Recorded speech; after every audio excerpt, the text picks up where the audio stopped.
Fréquence Vie, Yamoussoukro et ses environs. Vous avez sur le plateau l'équipe des serviteurs et servantes de Dieu de la mission internationale armée de prière et de délivrance en Jésus-Christ. Et la mission armée de prière et de délivrance en Jésus-Christ est une mission suscitée par le Seigneur Jésus-Christ pour apporter le salut et la délivrance à tout être humain vivant sur la planète Terre.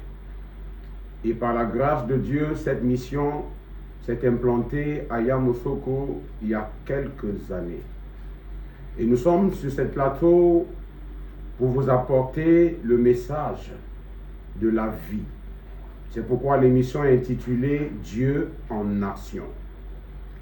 Et au micro, vous avez comme ceci le prophète Jérôme Gambi, le pasteur principal de la mission armée de prière de délivrance de la ville de Yamoussoukro.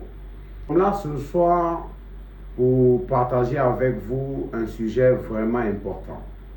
Et ce sujet est détaillé sur 4 points particuliers.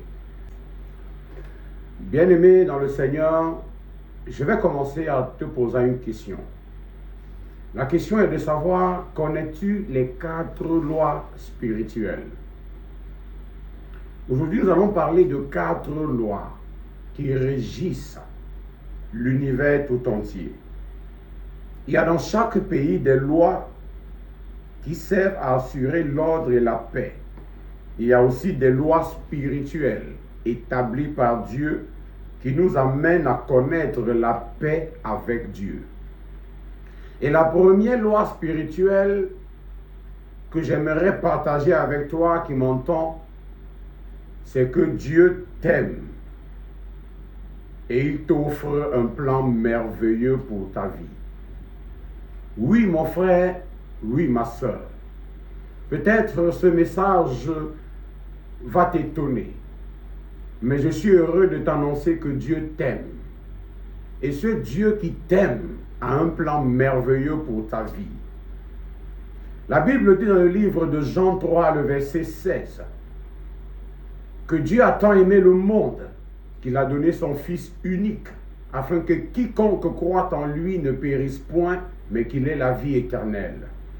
Il y a 2 mots qui attirent mon attention dans ce verset. Le premier mot, c'est Dieu. Le deuxième, c'est aimer. Je comprends par là que Dieu, le créateur de l'univers tout entier, est un être d'amour. Mais le troisième mot qui attire mon attention, c'est le mot quiconque croit en lui. Quiconque. Dans ce quiconque, il n'y a point de religion. Dans ce quiconque, il n'y a point de race. Dans ce quiconque, il n'y a point de sexe.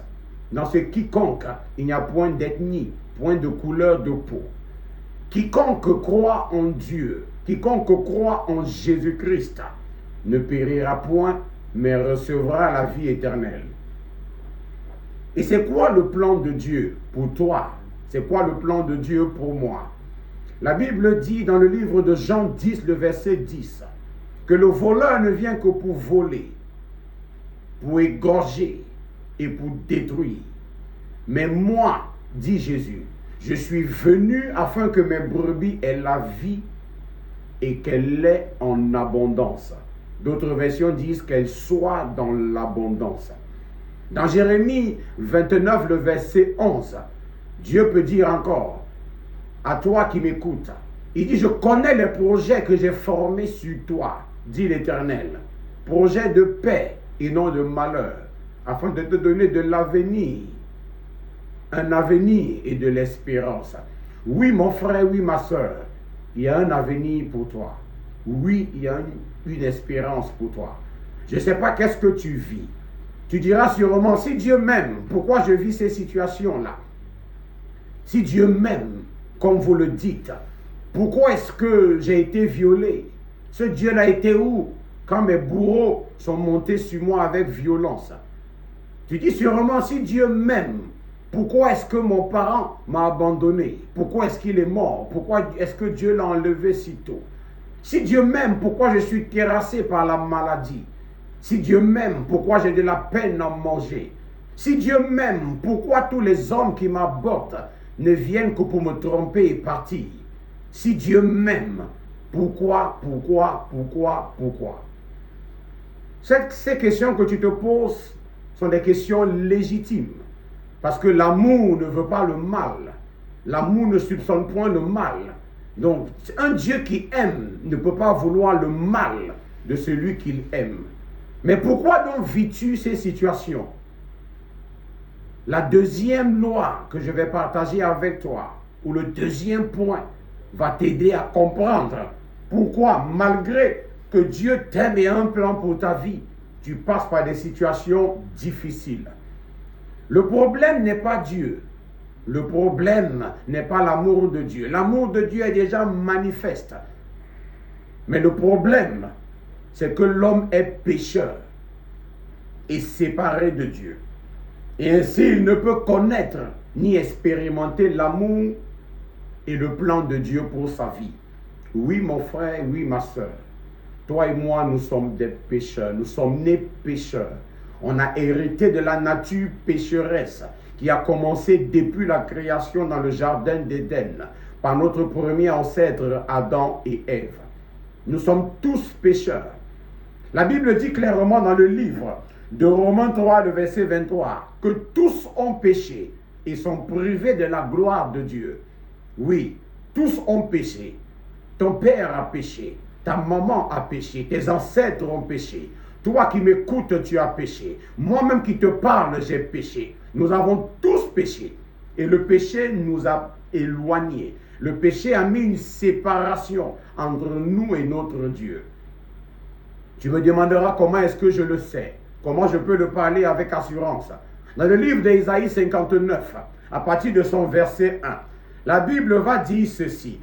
Non, la main de l'Éternel n'est pas courte pour sauver, ni son oreille trop dure pour entendre. Mais ce sont vos crimes qui mettent une séparation entre vous et votre Dieu. Ce sont vos péchés qui vous cachent sa face et l'empêchent de vous écouter. Oui, mon frère, oui, ma soeur, c'est le péché qui nous a éloignés de Dieu. C'est le péché qui nous empêche d'expérimenter l'amour et le plan de Dieu pour notre vie. Dieu a créé l'homme pour vivre une relation intime avec lui. Mais l'homme, de son côté, a choisi de suivre son propre chemin. Et cette relation avec Dieu a été rompue. C'est ce que la Bible appelle le péché. Le péché se manifeste sous trois formes. Pour mieux comprendre le péché, premièrement, le péché, c'est quand l'homme se rebelle contre Dieu. Il y a beaucoup d'hommes qui se sont rebellés contre Dieu. Peut-être tu en fais partie. C'est quoi la rébellion? La rébellion, c'est aller à l'encontre de la volonté de Dieu. C'est dire non quand Dieu dit oui. C'est dire oui quand Dieu dit non. C'est appeler la vérité mensonge et le mensonge vérité. Et dans le livre d'Ésaïe, Ésaïe chapitre 5, dans le livre d'Ésaïe chapitre 5, la Bible va dire ceci. Écoute bien aimé, le verset 20, la Bible dit ceci. Malheur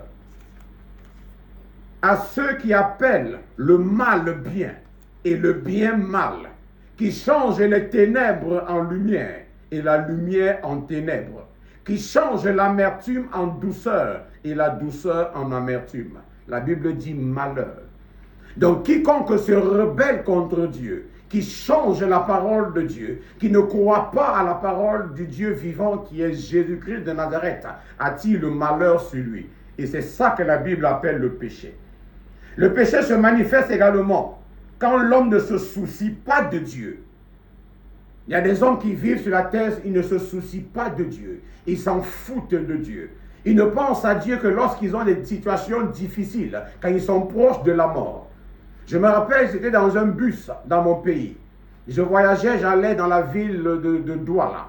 Et en route, la voiture a failli faire un accident. Et je me rappelle, dans ce bus, j'étais en train de prêcher, de parler de Jésus. La plupart des personnes ne m'écoutaient pas. La plupart des personnes étaient sur leur téléphone Android. Beaucoup s'en foutaient de ce que je disais. Mais quand le bus a raté un face-à-face avec un camion citerne, tout le monde a crié « Jésus !» Tout le monde, sans exception, il y avait des musulmans parmi, il y avait des bouddhistes parmi, il y avait tout type de religion parmi. Mais quand ils ont vu le mal en face, la mort en face, ils ont crié Jésus. Et je me rappelle, il y a une femme qui était assise juste derrière moi. Elle a dit, pasteur, ton Jésus nous a sauvés. Cette parole m'a fait chaud au cœur. Elle venait de réaliser que ce que je parlais était la vérité. Des hommes vivent sans se soucier de Dieu.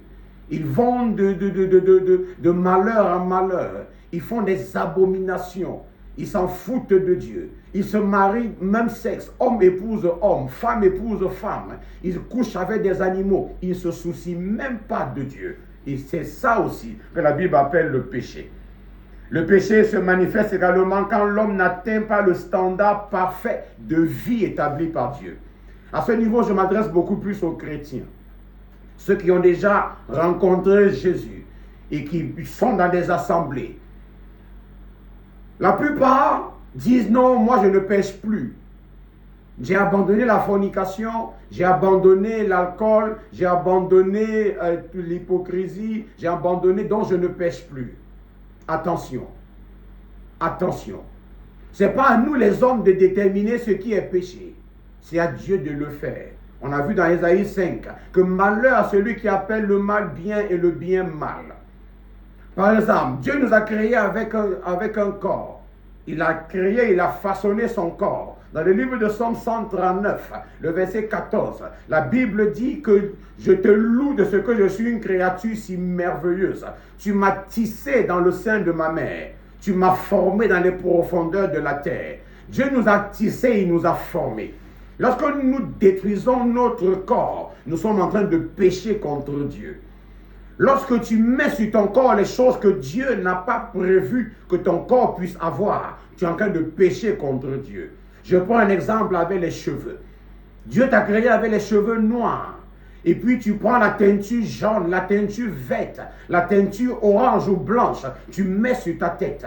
C'est un message que tu envoies à Dieu pour lui dire, tu m'as mal créé, tu es un mauvais créateur. Laisse-moi te montrer la couleur de cheveux qui devait m'aller. La couleur noire ne me va pas. Je vais mettre la couleur rouge pour te montrer que tu as mal créé mes chevelures. Ça aussi, c'est un péché. On aura le temps d'entrer en profondeur dans ces différentes formes de péché. Mais pour aujourd'hui, je veux que tu comprennes que c'est le péché qui nous a séparés de Dieu. Et dans Romains 6, verset 23, la Bible peut nous dire que le salaire du péché, c'est la mort. La mort. Nous traiterons de la mort dans la prochaine émission. Le salaire du péché, c'est la mort. Mais le verset continue en disant, mais la vie éternelle est en Jésus-Christ. Mais le don gratuit de Jésus, c'est la vie éternelle en Jésus-Christ. Le salaire du péché, c'est la mort. J'aime souvent demander aux gens, quand tu travailles dans une entreprise, quand tu travailles pour l'État, à la fin du mois, tu t'attends à quoi? À un salaire.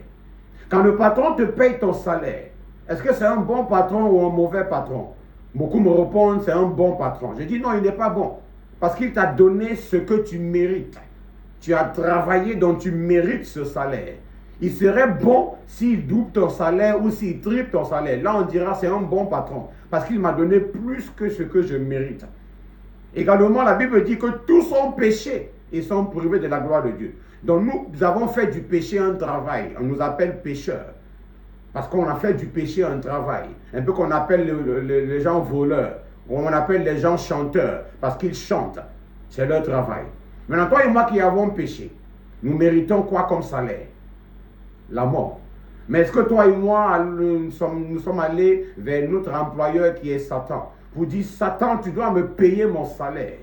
Je mérite la mort. J'ai péché durant tout le mois. Donc tu vas me payer le salaire de ce mois. Non, on ne le fait pas. Le plus souvent, quand la mort commence à frapper à la porte, on fuit pour se réfugier dans les églises. Certains vont chez des marabouts, des féticheurs. Mais ce n'est pas ça la solution. La solution de la mort, ce n'est pas le féticheur. Ce n'est pas le marabout. Ce n'est même pas l'église. La solution de la mort, c'est une personne. Il s'appelle Jésus-Christ de Nazareth. On verra ça dans notre prochaine émission. Mais la troisième chose que j'aimerais partager avec toi, la troisième loi qu'il est important de connaître, je vais rappeler les deux premières lois pour me rassurer que tu es en ligne, en droite ligne avec moi. La première loi, c'est que Dieu t'aime. Il a un plan merveilleux pour ta vie. Dieu t'aime malgré que tu te masturbes. Dieu t'aime malgré que tu te prostitues. Dieu t'aime malgré que tu pratiques la sorcellerie. Dieu t'aime malgré que tu es féticheur, marabout, franc-maçon, rosicrucien, rotarien, luciférien même. Dieu t'aime. L'amour de Dieu n'a pas de limite parce que la Bible dit qu'il n'y a en Dieu aucune ombre de variation. Dieu aime le pasteur de la même façon qu'il aime le sorcier. La Bible dit que Dieu aime le pécheur. Il ne veut pas que le pécheur meure, mais qu'il se repente et qu'il vive. Mais beaucoup n'expérimentent pas l'amour de Dieu. La deuxième loi, c'est parce que tous les hommes sont des pécheurs. Tous ont péché et sont privés de la gloire de Dieu. La troisième loi nous donne la solution non au péché. Les hommes ont créé plusieurs solutions pour le péché. Plusieurs. Les religions ont été créées pour pouvoir gérer le péché. Des traditions ont été créées pour pouvoir gérer le péché. Dans des traditions, on va te demander de te laver, d'offrir un poulet, de faire des incantations, des libations, tout ça pour gérer le péché qu'on appelle la malédiction en Afrique en général. Mais j'aimerais te dire aujourd'hui qu'il y a une seule solution. L'homme a un seul problème. Le problème de l'homme, c'est le péché. Tout le reste, ce sont les conséquences ou encore les symptômes de ce problème. Et le péché a une seule solution. La solution du péché, c'est Jésus-Christ de Nazareth.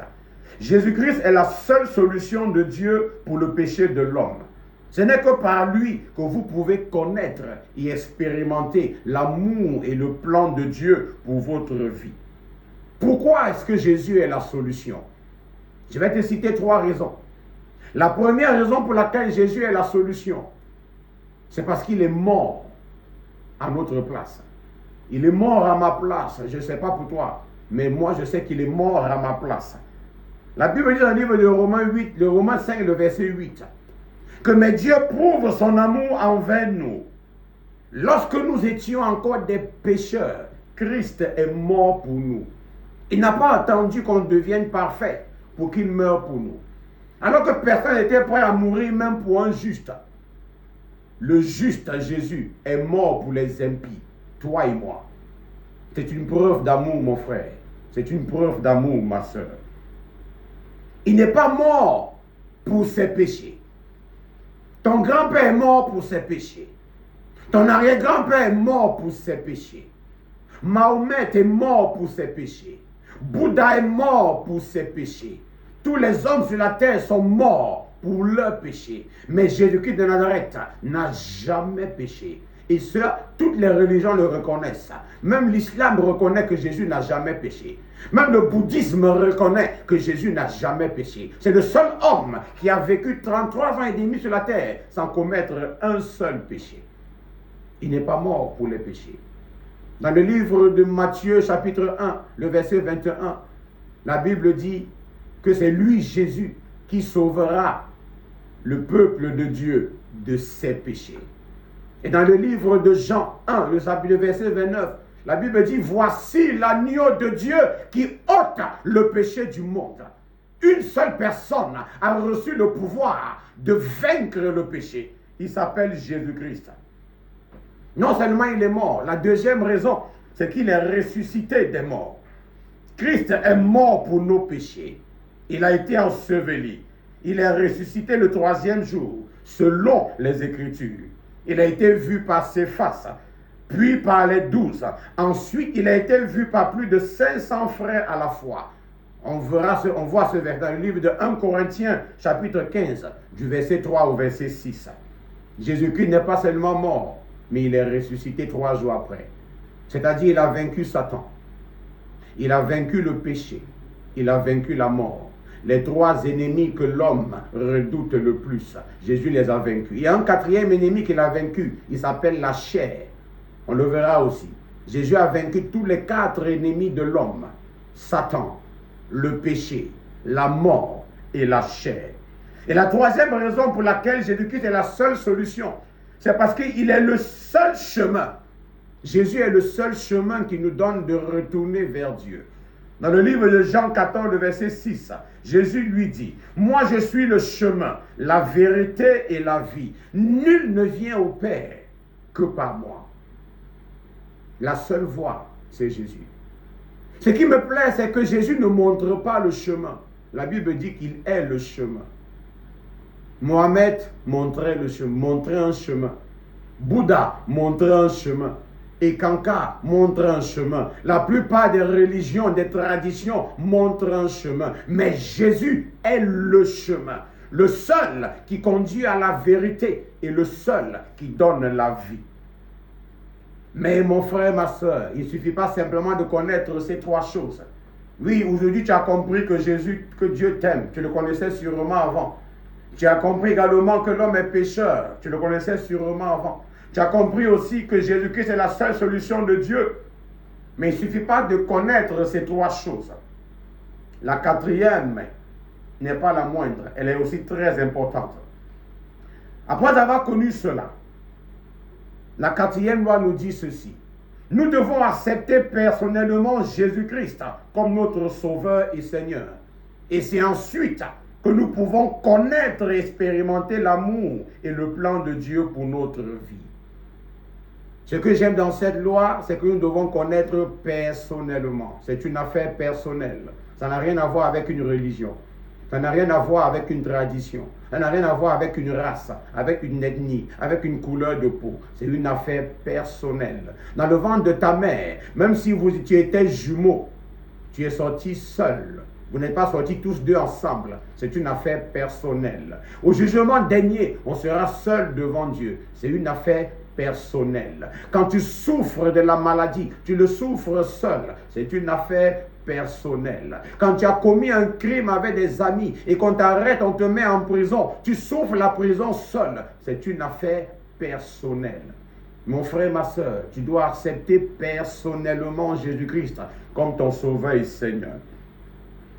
Dans le livre de Jean 1, le verset 12, la Bible nous dit qu'à tous ceux qui l'ont reçu la parole de Dieu qui est Jésus, à tous ceux qui croient en son nom, au nom de la parole qui est Jésus, il leur a donné le pouvoir de devenir enfant de Dieu. On ne naît pas enfant de Dieu.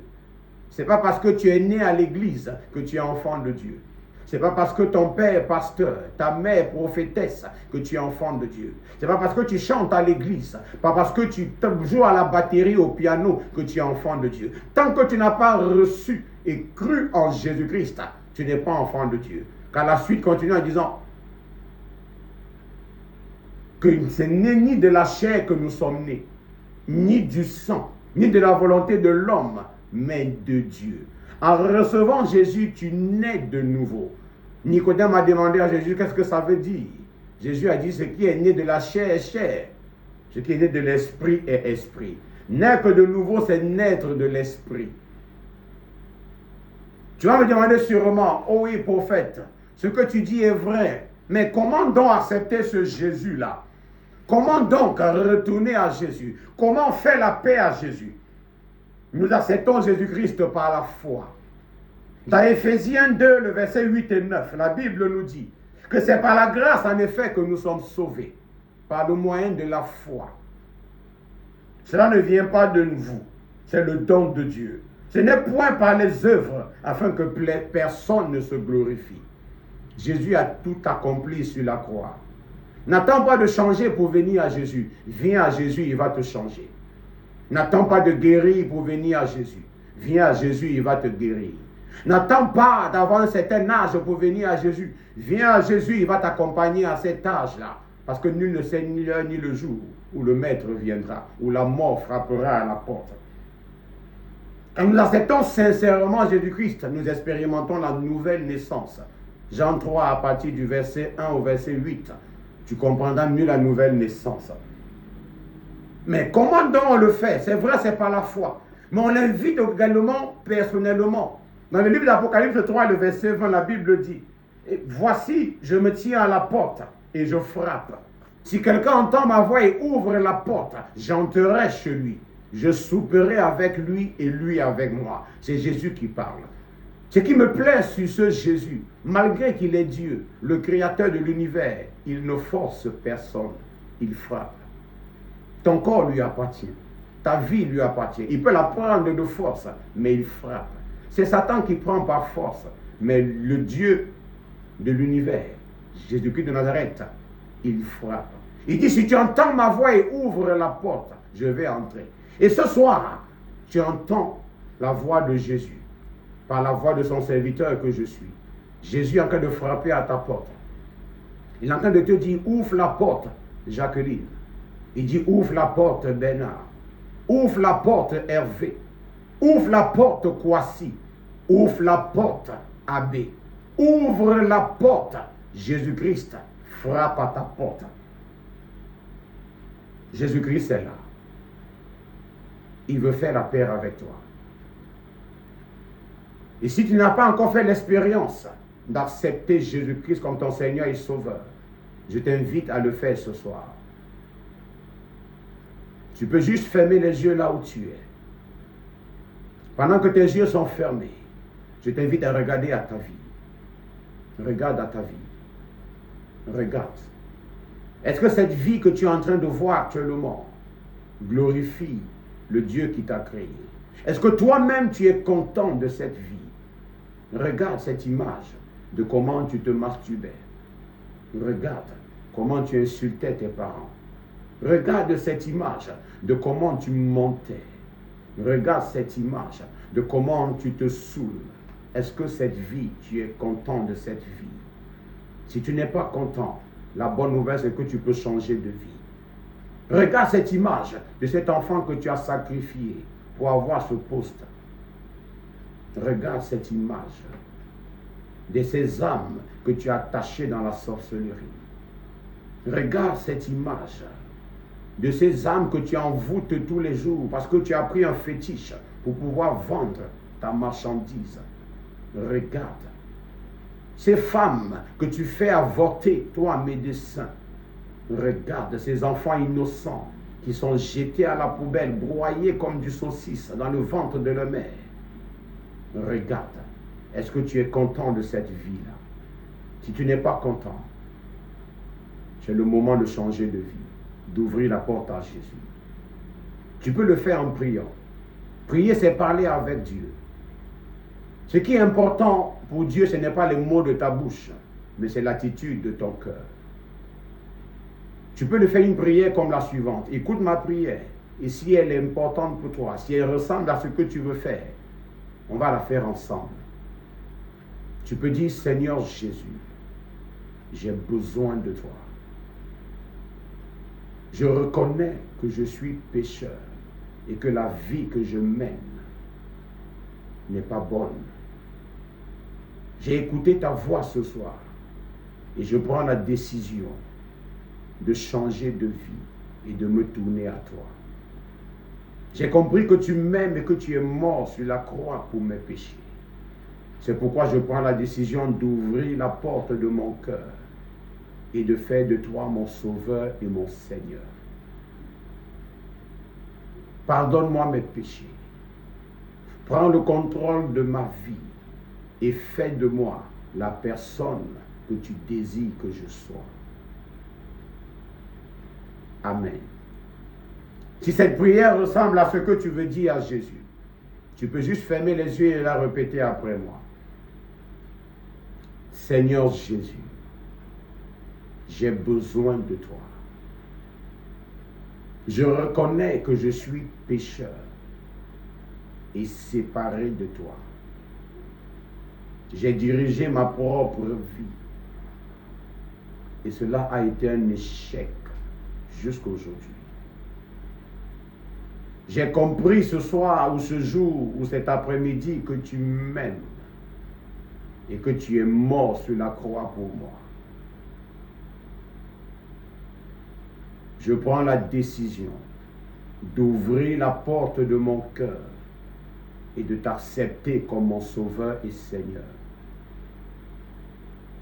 Prends le contrôle de ma vie et fais de moi la personne que tu désires que je sois. Merci pour le pardon de mes péchés et pour la vie éternelle que tu me donnes. Amen. Si réellement tu as fait cette prière de façon sincère, si réellement tu étais sérieux en faisant cette prière, je peux te rassurer que Jésus-Christ t'a écouté. Je peux te rassurer que Jésus-Christ est là actuellement. Je peux te rassurer qu'il a pris le contrôle de ta vie. Tu viens de franchir la première étape. C'est juste la première étape. La prochaine étape, je t'invite à chercher une église où la parole de Dieu est prêchée avec vérité et vie. Et dans cette église, demande à passer par une délivrance, à faire une cure d'âme. Dans cette cure d'âme, tu auras l'occasion de confesser tes péchés devant un serviteur de Dieu. Et ensuite, ce serviteur de Dieu va t'enseigner la parole de Dieu. Et ils vont prier pour ta délivrance. Parce que derrière chaque péché se cache un esprit. Derrière chaque péché se cache un démon. C'est pourquoi la Bible dit dans le livre de 1 Jean 1, le verset 9, que si nous confessons nos péchés, Jésus est juste et fidèle pour nous les pardonner, mais aussi pour nous purifier de toute iniquité. La purification, c'est le fait d'enlever ce qui est impur. Et ce qui est impur dans nos vies, ce sont les démons. Je vais t'inviter donc, mon frère, ma soeur, à chercher ta délivrance. Peut-être tu es déjà chrétien, tu as déjà donné ta vie à Jésus.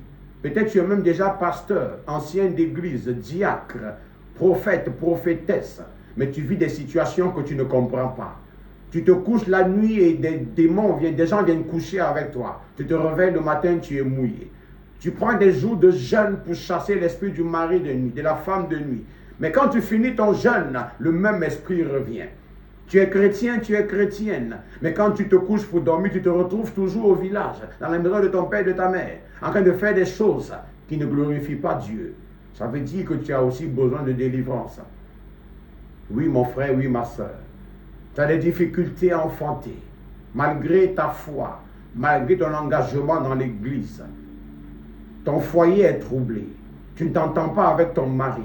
Il y a la guerre, malgré que vous soyez chrétien. C'est la sirène des eaux qui fait ça. Tu as besoin de délivrance aussi.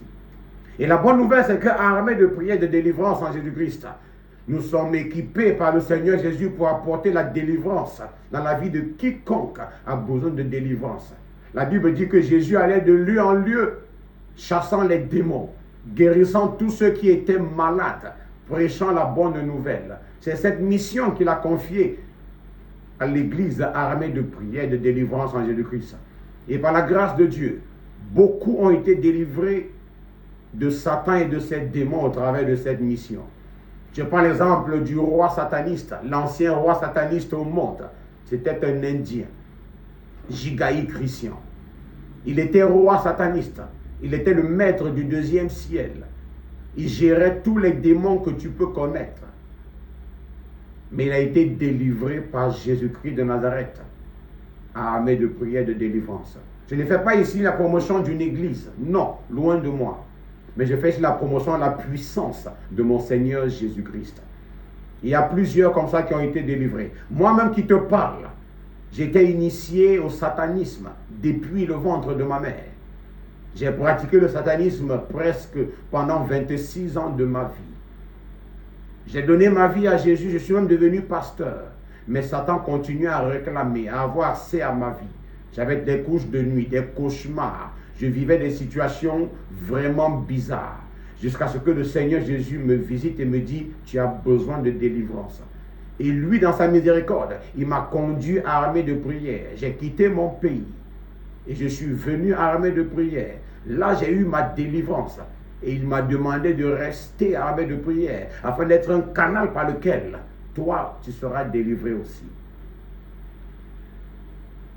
J'aimerais donner l'occasion à quelqu'un de pouvoir appeler. Si tu as un problème, tu ne comprends pas, tu as besoin de prière. Tu vis une situation difficile, tu as besoin de prière. La bonne nouvelle, c'est que sur ce plateau même, nous pouvons déjà prier pour toi.